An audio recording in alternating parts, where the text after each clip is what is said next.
I am Kamali, taking you through the stories people are talking about and sharing around the world on NewsFeed today. A picture says 1,000 words. This one says, "My name is Donald J. Trump and I'm going to make this as awkward as possible." When is a flamethrower not a flamethrower? When it's made by Elon Musk and he calls his new toy not a flamethrower. Call him Kolisi, the new father of South African rugby. We have the social media reaction to the historic moment for the Springboks. And why is this dad going on a silent dance as his team win the Stanley Cup? We'll tell you at the end of the show.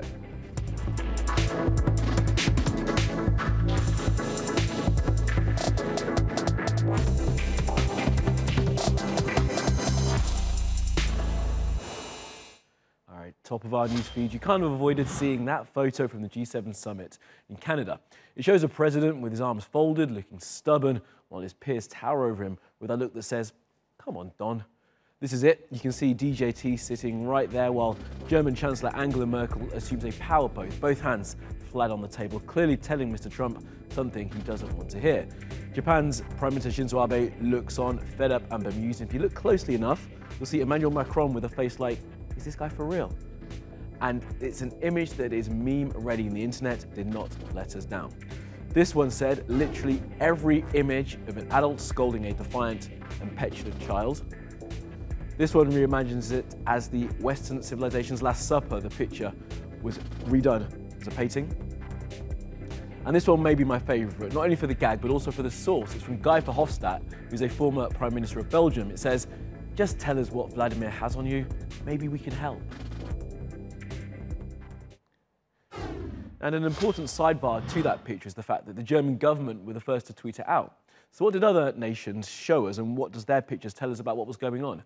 Well, Macron's team put out the French president front and centre, looking like a man making a very important point. The Italian government picture almost cut Trump out completely, while the US team was sure to get a shot of Trump holding court and perhaps having the final word. But in an age of social media and immediacy, does anyone care? But it's important to note that not everyone thought Merkel's photo made Trump look bad. Cue Trump's Twitter fans. This tweet turned the moment into an oil painting, not Trump's skyward gaze, looking almost victorious. And he said he'd like to hang the picture in his office. Now, some people even tweeted this video of Justin Trudeau's eyebrows, proof that his eyebrow wigs, which are a thing apparently, had fallen off. Now, that's probably the most random bit of fake news I've ever read out. Or is it? Take a closer look. And I think we've definitely milked the boring old G7 enough, but this final bit is important, and our producers put some music to it. Business will have all the details of what really happened in the trade talks, but Ezra and I couldn't stop laughing at the moment of the Macron-Trump handshake.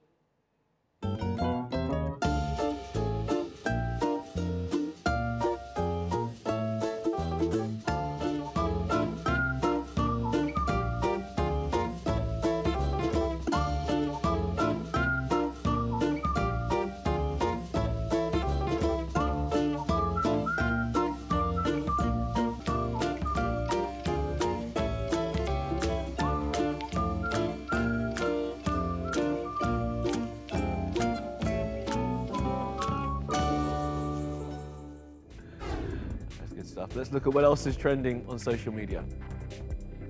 Now, a Sikh member of Britain's Coldstream Guards has worn his turban rather than the traditional bearskin hat during the trooping of the colour. It's the first time a member of the regiment has not worn the official headwear during such prestigious events. Now, ever wanted a flamethrower? No? Me neither.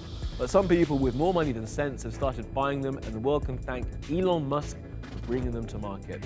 His Boring Company began making these things. It's called the Boring Company Not a Flamethrower, and they cost $500, and they've all sold out. And we reported last week about the actor Kelly Marie Tran, who plays Rose in Star Wars The Last Jedi, and the fact that she had to stop using social media because of being relentlessly, racially and sexually abused by people online who claim to be fans. Well, now, as you can see, there's a hashtag fan art for Rose, which has been tweeted thousands of times, including by the film's director, Rian Johnson. The actor herself has not yet commented.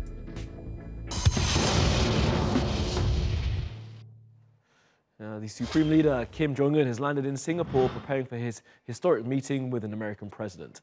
And that's all the excuse we need to run this video of his bodyguards running alongside his official car. It looks like quite the entrance. So Tamina has now been looking at how Little Rocket Man went from that to a world statesman. From a chubby kid playing with his toys, Little Rocket Man, to the new kid on the diplomatic block, North Korean leader Kim Jong-un is going through a major makeover over the last few months. He's about to become the first North Korean leader to meet the US president. The dear leader leads a country of around 25 million people whose lives are controlled by his central government in Pyongyang. But Mr. Kim seems to have dropped his dictator look for a more softer image. He's even started wearing Western suits and is seen to be loosening his grip on pop culture, attending a K-pop concert in Pyongyang. Ri Sol-ju, the First Lady, is suddenly in the spotlight, and even Donald Trump has developed a bit of a bromance with him. Kim Jong-un he really has been very open and I think very honorable from everything we're seeing. On the diplomatic front, a big shift in Kim's transformation is his budding relationship with South Korea's President Moon Jae-in. Kim was the first North Korean leader to cross over the world's most heavily armed border to greet his rival. Kim's promise to scrap nuclear and missile testing has caught the attention of the US. Then there's his ties with China. Kim made 2 trips to Beijing for a meeting with Chinese President Xi Jinping. Once again, his softer side appeared as he was captured strolling along a beach with Xi Jinping. Kim wants to make North Korea more modern and connected, and his main focus is the economy.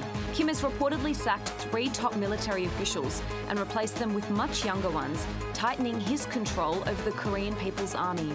So will the new version of Kim be enough to erase his regime's past of alleged human rights abuses?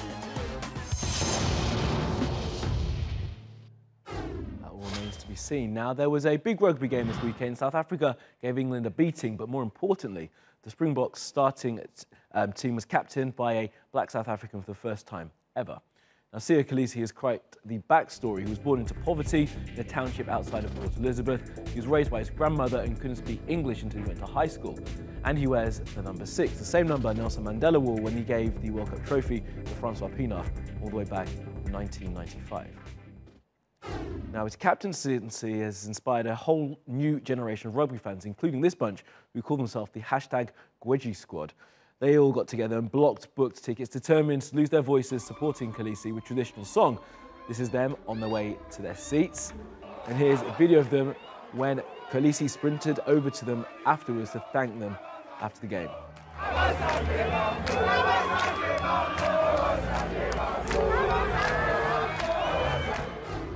Imagine South African Twitter went mad. Here's one of our favourites. Simikewe says, "I've written about rugby for 18 years, and in that time I've seen some serious lows and been privileged enough to have written a final when the Springboks won. But even that pales in significance to reporting on yesterday's game.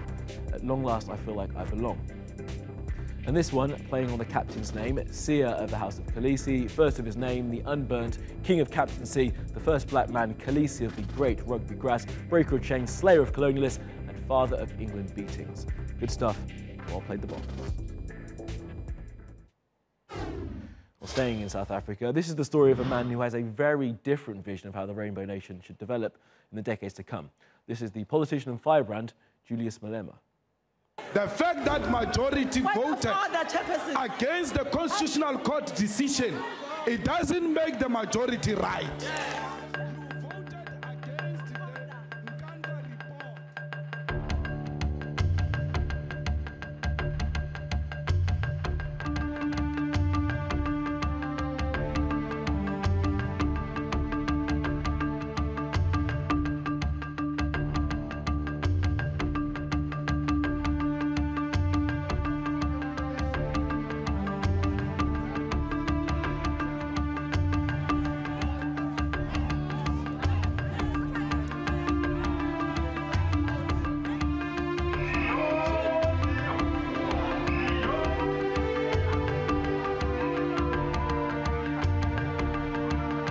Let's focus on the land. Expropriation of land without compensation. Tell me what it means to you, because it means lots of things to lots of people. No, it means it's very simple. The state owns the land. It means exactly what's happening in China. The state owns the land. Long live the fighting spirit of Winnie Mandela, long live. Forward to expropriation of land without compensation, forward.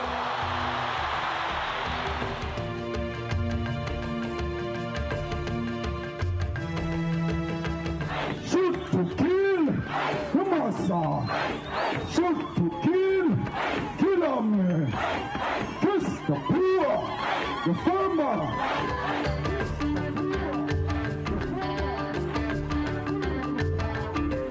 Madiba did what he had to do. The conditions then maybe were not favorable for him to do what we are doing now. And we are not Mandela. I think people should get that very clear. We're not Mandela, and we're not going to do Mandela things here. We're doing our own thing now. Now, President Donald Trump has been pardoning people left, right and centre. He's commuted sentences too, and many describing it all as a bit of a publicity stunt. Now, his latest potential pardon is for the former heavyweight champion Muhammad Ali, who doesn't actually need one, as his conviction for not going to war in Vietnam was overturned in the 70s. Remember, Trump himself managed to dodge the draft 5 times and has never served his country.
Let's take you around the world for some other stories you need to know this Monday. Rules brought in by President Obama's administration will be changed today and allow US telecoms companies to control speed, access and content on the internet. The net neutrality plans have been decades in the making and been torn down by Trump's officials. The rule changes will allow for US companies in individual states to make their own rules as to how people can use the internet. We told you last week about Indian nationalists getting bent out of shape over an episode of a popular American show called Quantico. It stars Priyanka Chopra, the first time an Indian actor has been the star of a US show, but because one episode has a storyline about violent Indian nationalism, some people online got very upset, so the actor and ABC have had to say sorry. And finally, to start your week with a smile, here's some great video of a guy celebrating his team, the Washington Capitals, winning the Stanley Cup. Now, the best part is his baby is sleeping, and rather than wake his 3-month-old up with his cheering, he goes through this elaborate, silent celebrate. I love when he gets in the baby's face like that, but he still can't whoop it up. I'm sure now the little guy will grow up and be a Caps fan when he's old enough to get his skates on.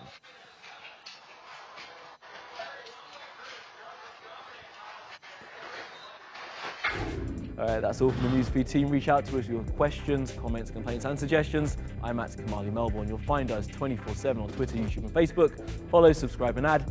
See you again tomorrow.